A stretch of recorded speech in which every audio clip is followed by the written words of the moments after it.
마가복음 14장 마지막 부분을 함께 봅니다. 53절에서 65절까지 중에 우리는 55절부터 마지막 65절까지 같이 읽어봅니다. 예수님께서 신성 모독죄로 판결을 받게 되는 참으로 부정스러운 재판 과정이 나타나고 있습니다. 같이 읽습니다. 시작. 그들이 예수를 끌고 대제사장에게로 가니 대제사장들과 장로들과 서기관들이 다 모이더라. 베드로가 예수를 멀찍이 따라 대제사장의 집들 안까지 들어가서 아랫사람들과 함께 앉아 불을 쬐더라. 대제사장들과 온 공회가 예수를 죽이려고 그를 칠 증거를 찾되었지 못하니 이는 예수를 쳐서 거짓 증언하는 자가 많으나 그 증언이 서로 일치하지 못함이라. 어떤 사람들이 일어나 예수를 쳐서 거짓 증언하여 이르되 우리가 그의 말을 들으니 손으로 지은 이 성전을 내가 헐고 손으로 짓지 아니한 다른 성전을 사흘 동안에 지으리라 하더라 하되 그 증언도 서로 일치하지 않더라. 대제사장이 가운데 일어서서 예수에게 물어 이르되 너는 아무 대답도 없느냐? 이 사람들이 너를 치는 증거가 어떠하냐 하되 침묵하고 아무 대답도 아니하시거늘 대제사장이 다시 물어 이르되 네가 찬송받을 이의 아들 그리스도냐? 예수께서 이르시되 내가 그니라. 인자가 권능자의 우편에 앉은 것과 하늘 구름을 타고 오는 것을 너희가 보리라 하시니 대제사장이 자기 옷을 찢으며 이르되 우리가 어찌 더 증인을 요구하리요? 그 신성 모독하는 말을 너희가 들었도다. 너희는 어떻게 생각하느냐 하니 그들이 다 예수를 사형에 해당한 자로 정죄하고 어떤 사람은 그에게 침을 뱉으며 그의 얼굴을 가리고 주먹으로 치며 이르되 선지자 노릇을 하라 하고 하인들은 손바닥으로 치더라. 당장에 여러분 궁금증이 있을 것 같아서 말씀을 드리면 그 마지막 절에 침을 뱉으며 그의 얼굴을 가리고 주먹으로 치며 이르되 선지자 노릇하라. 이 말씀은 예수님의 얼굴을 무슨 이 수건 같은 거로 다 둘러싸서 맞고 주먹으로 때립니다. 그리고 그 수건을 치운 다음에 누가 너를 쳤는지 알아맞혀봐라. 네가 선지자며 그리스도라면 누가 너를 때렸는지 알 것 아니냐. 이런 뜻입니다. 이 본문 말씀 중심으로 예수님처럼 신성 모독하기, 예수님 따라 신성 모독하기 라는 제목으로 하나님 말씀 증거합니다. 우리가 예수님을 믿습니까? 그러면 예수님을 따라서 가야 되는 것입니다. 근데 예수님께서 산헤드린 공회의 재판석상에서 신성 모독죄로 판결을 받습니다. 그렇다면 예수를 따르는 사람들이 산헤드린 공회에 섰다고 가정했을 때 똑같이 신성 모독죄로 판결을 받는 것이 예수를 따르는 것이라는 겁니다. 그러므로 이렇게 판결을 내린 산헤드린 공회의 대제사장부터 서기관들이나 바리새인들, 백성의 장로들에게 우리의 모습이 비치면 우리도 신성 모독죄로 걸려드는 것이 예수를 따라가는 사람의 마땅한 모습이다라는 것입니다. 우리는 생각하기를 지금 본문의 분위기도 우리의 그런 오해를 가능하게 해줘요. 이 산헤드린 공회에 있는 사람들이 예수님에게 신성 모독죄를 뒤집어 씌웠다고 생각을 하게 됩니다.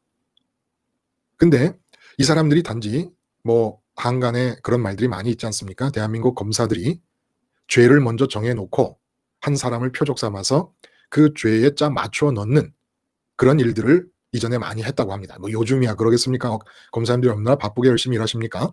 요즘 그런 일이 없을 거라고 믿어 의심치 않고, 그리고 어쨌든 이렇게 죄를 정해놓고 뒤집어 씌우는데 똑같은 형태의 재판이 이루어졌어요.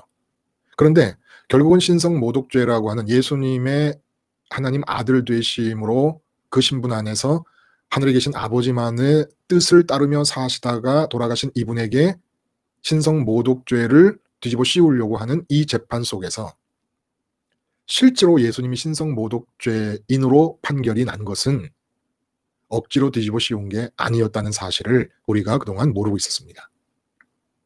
왜냐하면 산헤드린 공회 회원들이 입으로는 하늘에 계신 하나님 여호와를 부르고 여호와 하나님이 자기들의 하나님이요 창조주라고 고백하고 있었지만 실제로 그 마음에서 좋아하고 있었던 신이 달랐기 때문에 실제로 그들이 좋아했던 신의 입장에서 그 신을 염두에 두고 보자면 예수님은 공생의 3년을 내내 시종일관하게 그들 마음속에 좋아하는 그들에게 있어서 진짜 신인 그 신을 계속 모독하며 사셨다는 것입니다. 이렇게 지금 제가 말씀을 드리는 것처럼 이렇게 그들은 의식하지 않았을지 모르지만은 그들이 예수님을 신성 모독죄인으로 판결을 내릴 수밖에 없었던 이유가 바로 자기들이 마음속으로 좋아하고 있었던 그 신에 대한 모독을 주님이 끊이지 않고 일관되게 지속해서 행하셨기 때문입니다. 그러므로 예수님을 믿는다는 것은 대제사장과 서기관과 바리새인들로 이루어진 산헤드린 공회원들의 마음속에 있는 그들에게 진짜 신, 그들에게 있어서 진짜 신은 하나님밖에 안 계세요. 근데 그들의 마음 속에서 그들이 붙잡고 있는 그 진짜 신을 모독하지 않으면 예수님을 제대로 믿는 것일 수가 없다는 것입니다. 그러므로 우리도 예수님을 따라서 예수님처럼 신성 모독으로 생을 일관해야만 됩니다. 무슨 내용인지 좀 더 한번 살펴봅니다. 먼저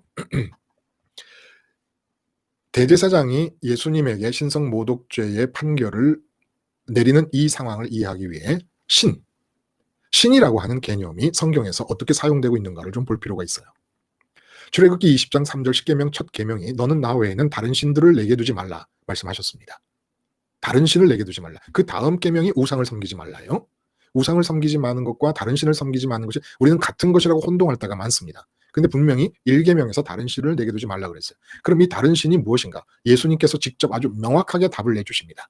마태복음 6장 24절에 한 사람이 두 주인을 섬기지 못할 것이니 혹 이를 미워하고 저를 사랑하거나 혹 이를 중히 여기고 저를 경히 여김이라.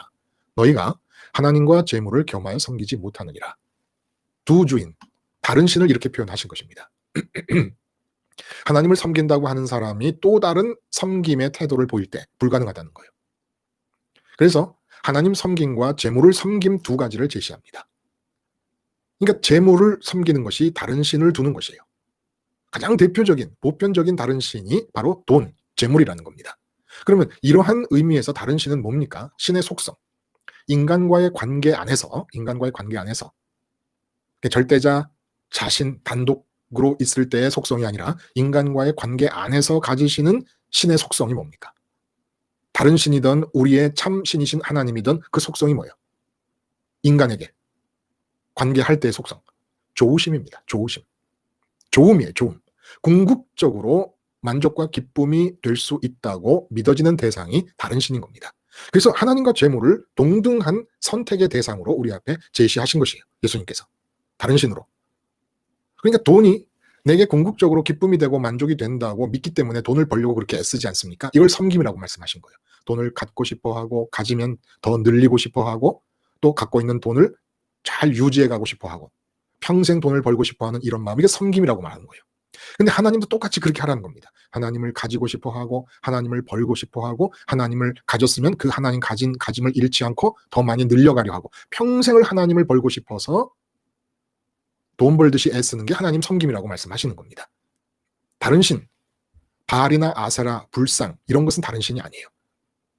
가장 대표적인 다른 신이 재물이고, 바알이라든지 아세라라든지 불상 이런 우상은 이런 다른 신이 너무너무 좋은데 내 마음에서 가장 좋아하는 게 다른 신이에요. 그러니까 더 쉽게 말하면 가장 좋아하는 다른 신을 얻기 위해서 만들어낸 가짜 신이 우상입니다. 우상은 가짜 신이고 다른 신은 재물이라든지 권력이라든지 명예, 인기라든지 내가 이 세상에서 내 만족과 기쁨을 위해 가장 좋아하는 게 다른 신인 것입니다. 우상은 뭐라고요? 가짜 신입니다. 다른 신인 마음에서 가장 좋아하는 것을 얻기 위하여 동원하는 수단으로서 인간이 만들어낸 가짜 신이 우상인 것입니다. 자, 이런 상황에서 이제 한번 보는 거예요.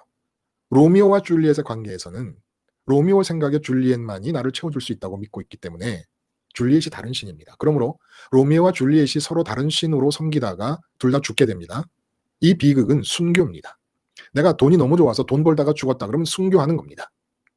산이 너무 좋아 산에 등산하다가 죽었으면 그건 순교입니다. 그래서 이제 예수님을 재판하는 사람들에게 있어서 이 신이 누군가를 알아야 된다는 거예요. 대제사장 얼굴에 예수님께서 먹물을 튀긴 사건이 있었습니다. 성전 정화 사건이에요. 성전 정화 사건이 왜 일어납니까? 대제사장과 제사장들이 장사하는 사람들을 성전뜰 안으로 들여놓습니다.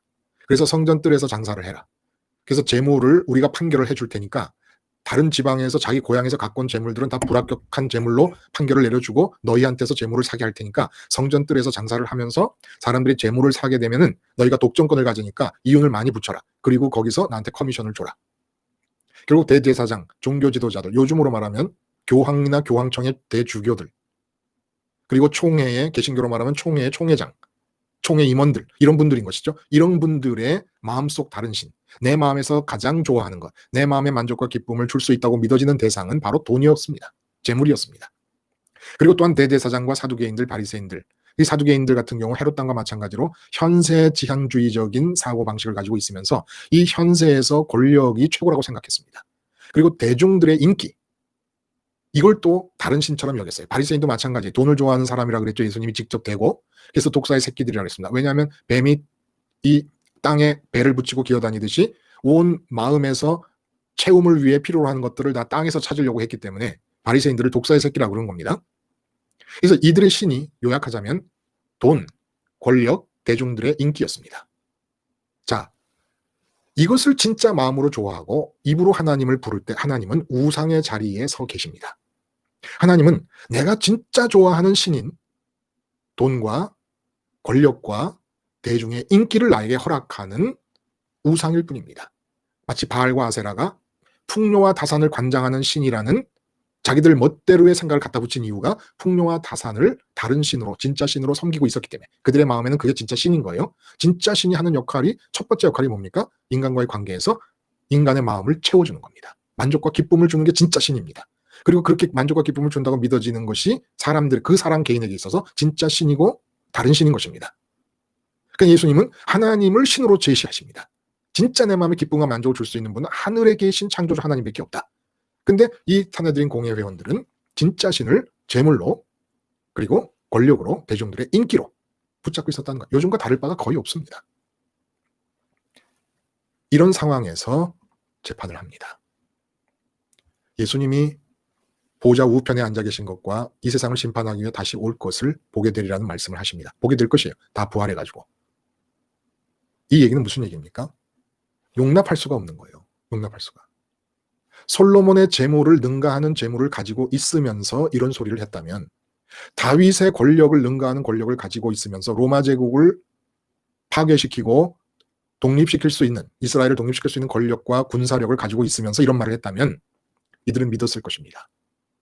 그런데 예수님은 자기들이 마음에서 만족과 기쁨을 위해 제일 좋아하는 돈도 없는, 권력도 없는 목수 출신의 젊은입니다. 그것도 태생이 예루살렘 귀족 집안 출신도 아니고 갈릴리 촌구석의 목수의 아들로 태어났습니다. 어떻게 우리 사내들인 공예원들이 그렇게 공통적으로 좋아하는 재물이 좁쌀할 만큼도 없으면서 네가 하나님의 아들이 될 수가 있느냐는 거예요.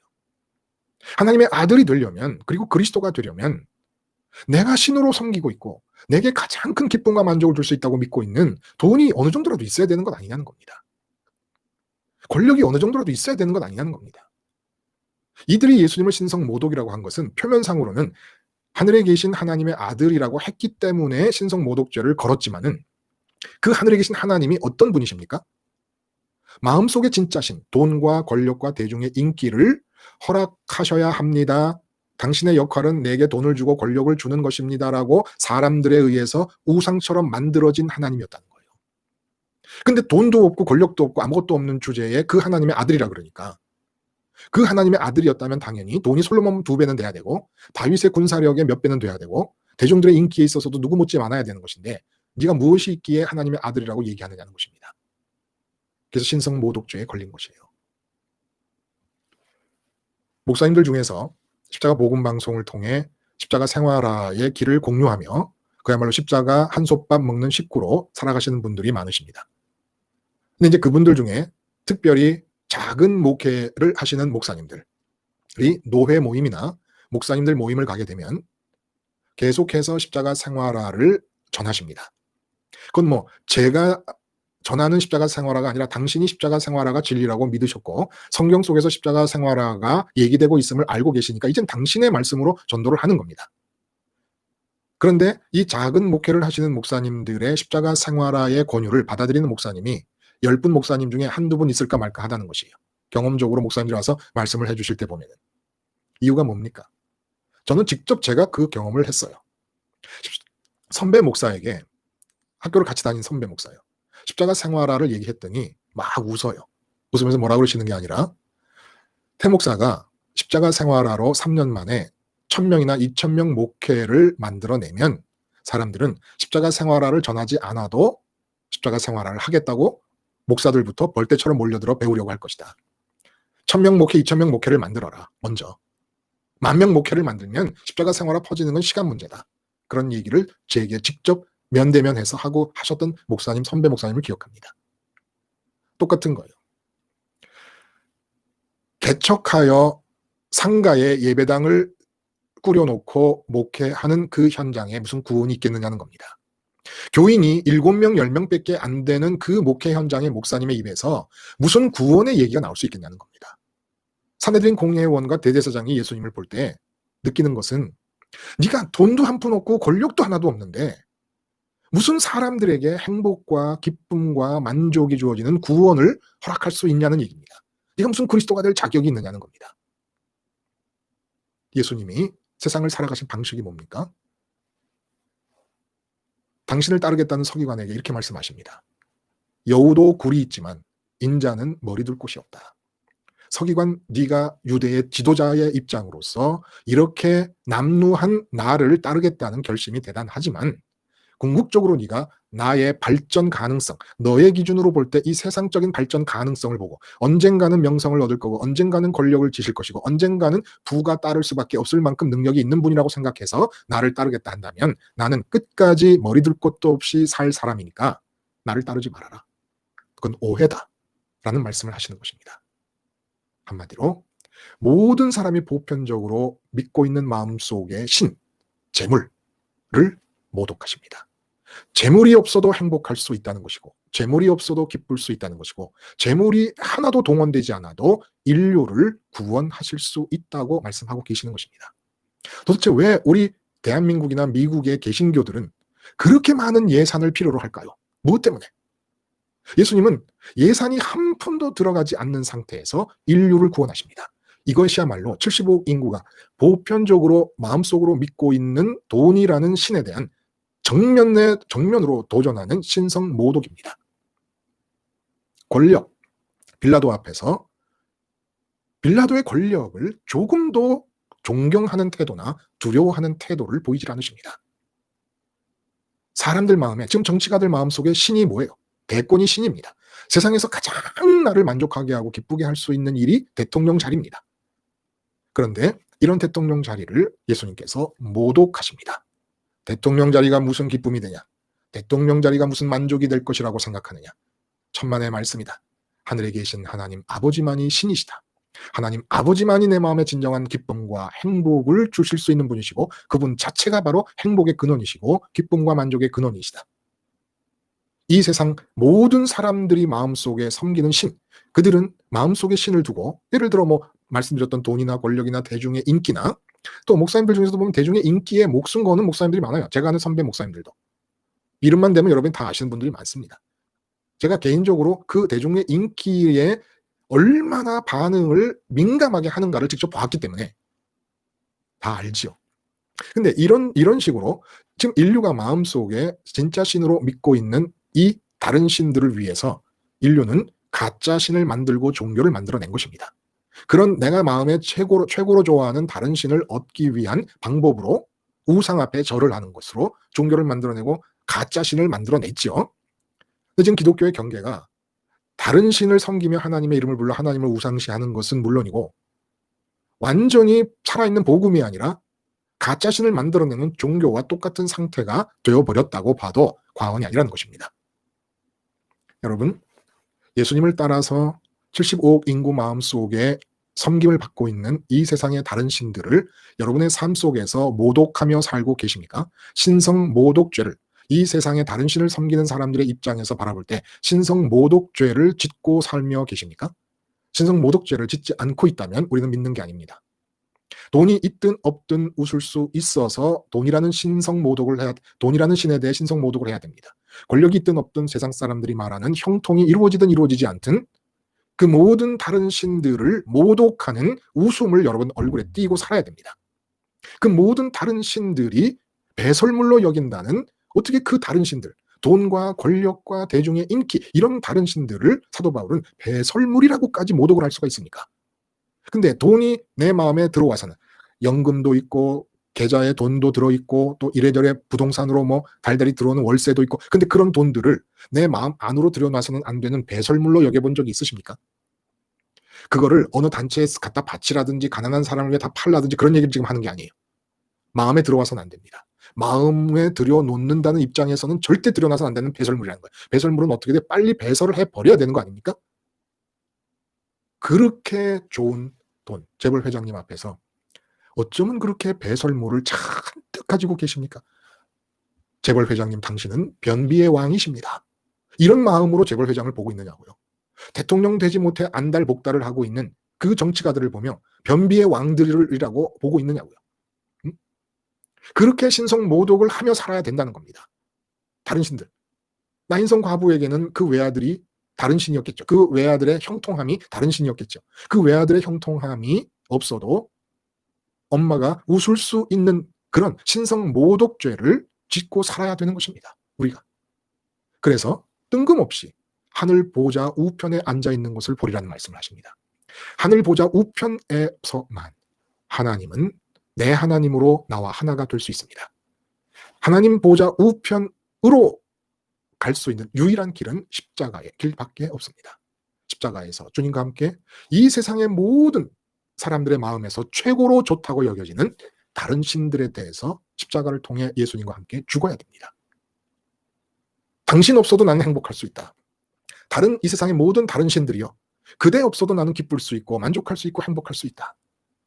그게 십자가에서 예수님과 함께 죽는다는 의미입니다. 세상을 향해 선언하는 겁니다. 십자가에서 죽는다는 것은 나는 이제 돈, 너 잘 들어.